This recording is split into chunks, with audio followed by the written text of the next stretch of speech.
I was never the kid to where, as you can say, do this just because I said so.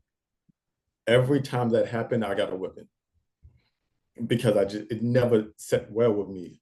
So, you got to think, I think when I first read the autobiography of Malcolm X, I think I might have been like 9 years old.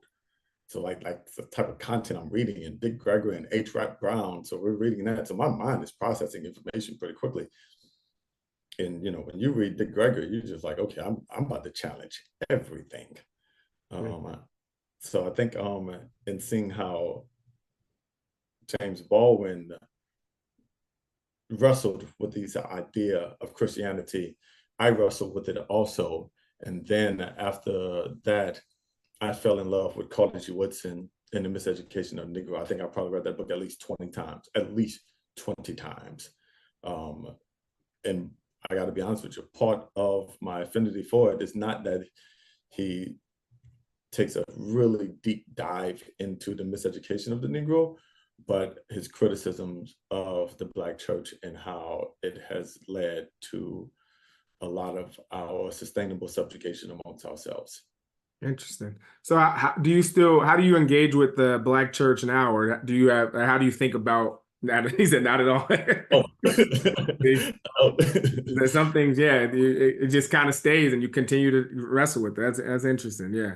But even that culture you grew up in reading, and that intellectual sparring that comes with that, because I know now you are not only questioning what you're reading in school, but you're going at it with your siblings, because now you're saying, okay, well, Baldwin said it like this, but Du Bois said it in this way, and it's that intellectual sparring that I know that had to take place in the household. So how was those relationships as you all kind of got older? Like how'd you all continue to intellectually challenge each other during as you grew older?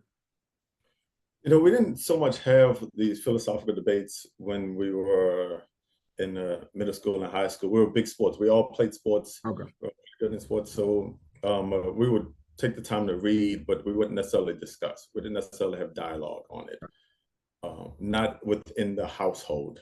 And the other part is, we're just so distracted as kids. I don't know if we could understand everything that we were reading.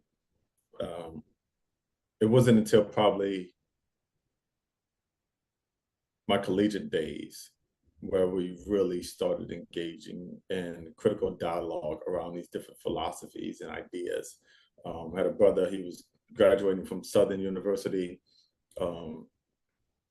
Another brother out in LA was in college, and I was at Clark Atlanta. I think I might have been in my grad program, or going into my grad program at Georgia State. And then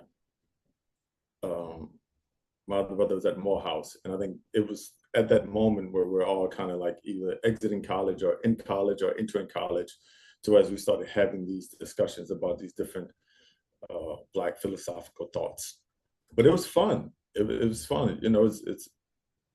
It's intellectual sparring, iron sharpen iron. Yep.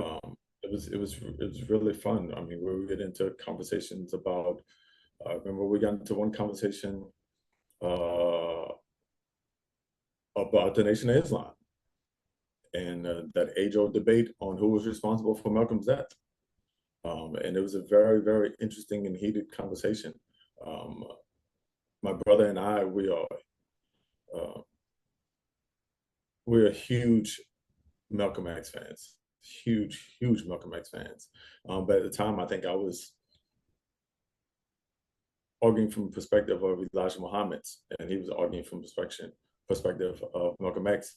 And it just was an interesting conversation. I remember another year we were arguing about Malala Kalinga and talking about celebrating Kwanzaa and what that meant to the Black community, and was it important, was it necessary, and should it become more widestream, mainstream? It was interesting. We had a lot of great discussions regarding just philosophical thought within our household, and it was good because we were all avid readers. If you enjoyed that clip, make sure you head over to www.bookupapp.com to download our app so you can connect with your favorite bookish content creators, start conversations, and start your own book club.